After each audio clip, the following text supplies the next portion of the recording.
সংগ্রামী জনতা, আপনারা জানেন বিশ্বের মধ্যপ্রাচ্যের বিস্ফোরা ইসরায়েল ফিলিস্তিনি মুসলমানদের উপর নির্বিচারে হত্যা করতেছে।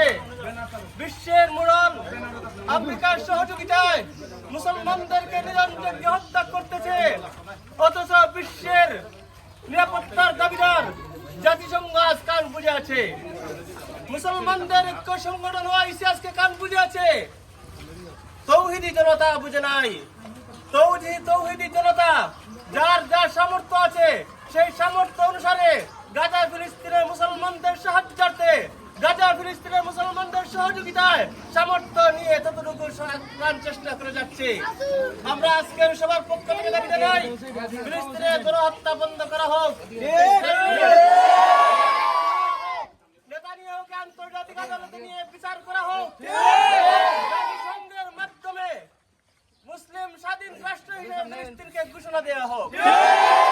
আজকের এই সমাবেশ থেকে আমরা ঘোষণা দিচ্ছি, দুনিয়ার সমস্ত মুসলিম যদি একত্রিত হয়ে যায়, সমস্ত কাফির কুফাররা তারা পালিয়ে যেতে বাধ্য হবে।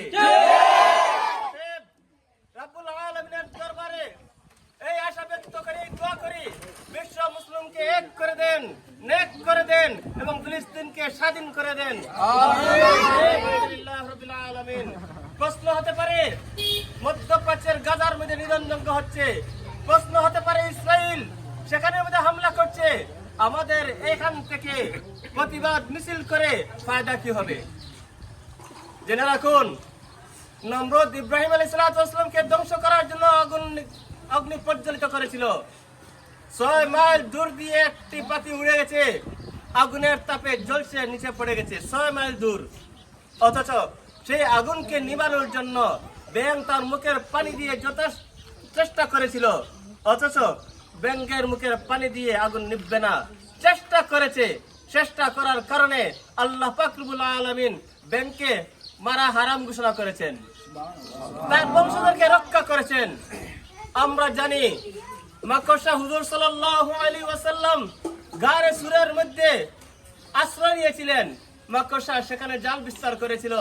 মাকড়সার জাল দ্বারা কখনো ওয়াল তৈরি হয় না, মাকড়সার জাল দ্বারা কখনো দুর্ভেদ্য প্রাচীর তৈরি হয় না।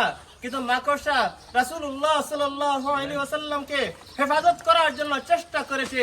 আজকে আল্লাহ পাক রব্বুল আলামিন সেই মাকড়সাকে রাজার হালতে তার ঘরের মধ্যে বসিয়ে তাকে জীবিকা নির্বাহ করেন, খাদ্য খাওয়ান।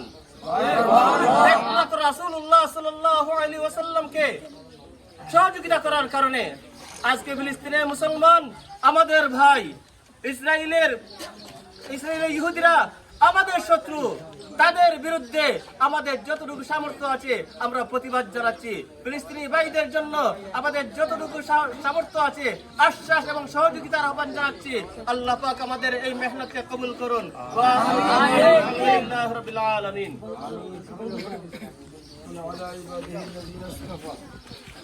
أما بعد فأعوذ بالله من الشيطان الرجيم. بسم الله الرحمن الرحيم.